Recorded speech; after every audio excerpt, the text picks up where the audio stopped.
Œuvre de Maria Valtorta, tome 4, chapitre 279, intitulé Rencontre avec Lazare au champ des Galiléens, le 18 septembre 1945.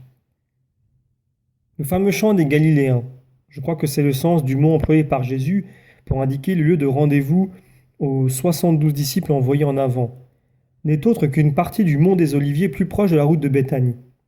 D'ailleurs, cette dernière y passe. C'est aussi précisément le lieu où, dans une vision lointaine, j'ai vu camper Joachim et Anne avec Alphée, alors tout petit, près d'autres cabanes de branchage à la fête des tentes qui précéda la conception de la Vierge.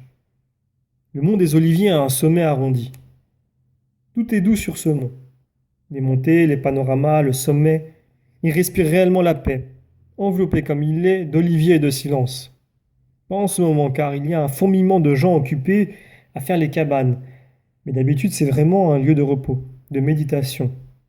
À sa gauche, pour qui regarde en se tournant vers le nord, il y a une légère dépression et puis une nouvelle hauteur, encore moins en pente que celle de l'Oliveraie.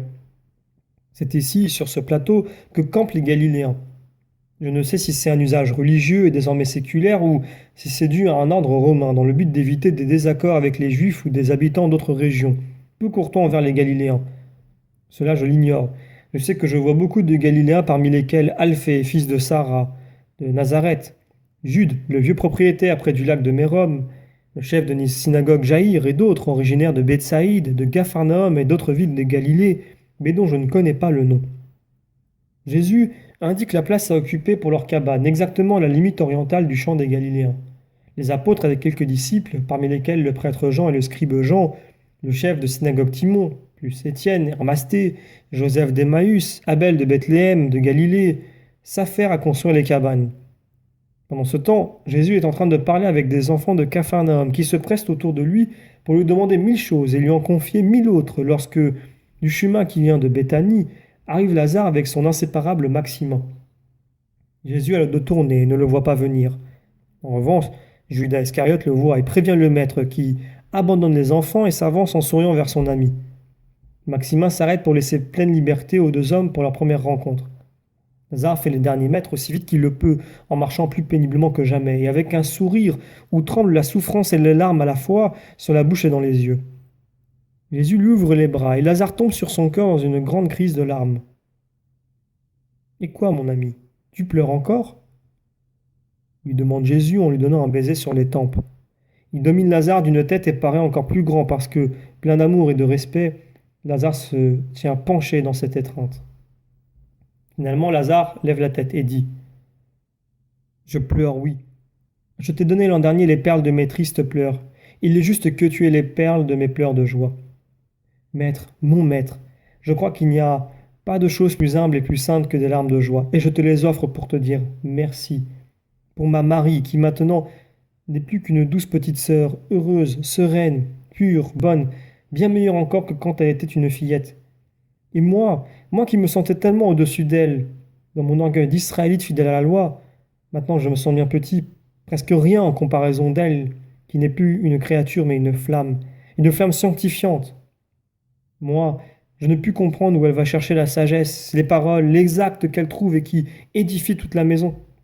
Je la regarde comme on contemple un mystère, comme tant de feux, tant de joyaux pouvaient-ils être cachés sous tant d'ordures et y vivre à leur aise? Ni moi ni Marthe ne nous élevons là où elle s'élève. Comment le peut-elle si elle a eu ses ailes brisées par le vice? Je ne comprends pas.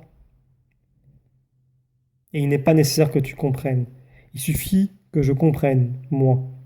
Mais je te le dis, Marie a retourné vers le bien les puissantes énergies de son être. Elle a orienté son tempérament vers la perfection, et comme elle a un tempérament d'une puissance absolue, elle s'élance sans réserve sur ce chemin. Elle fait servir son expérience du mal pour être puissante dans le bien comme elle l'est dans le mal, et mettant en œuvre la même méthode de se donner tout entière qu'elle avait fait dans le péché, elle se donne tout entière à Dieu. Elle a compris la loi d'aimer Dieu de tout son être, de tout son corps, de toute son âme et de toutes ses forces. Si Israël était composé de Marie, si le monde était fait de Marie, nous aurions sur la terre le royaume de Dieu, tel qu'il sera dans les hauteurs du ciel.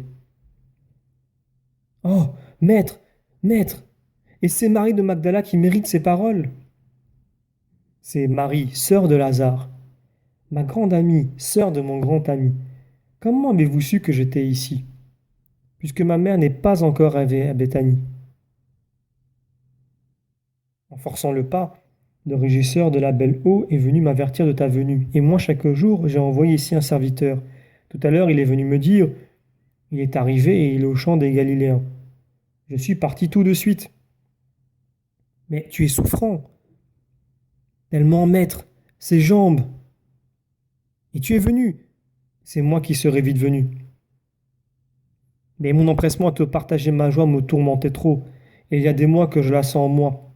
Une lettre. Qu'est-ce qu'une lettre pour dire semblable chose? Je ne pouvais attendre davantage. Tu viendras à Béthanie?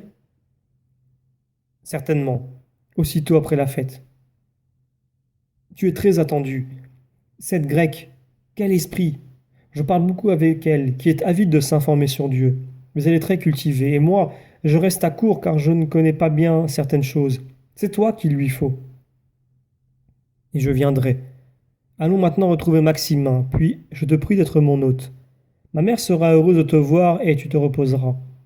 Elle va bientôt venir avec l'enfant. Et Jésus rejoint Maximin, qui s'agenouille pour le saluer.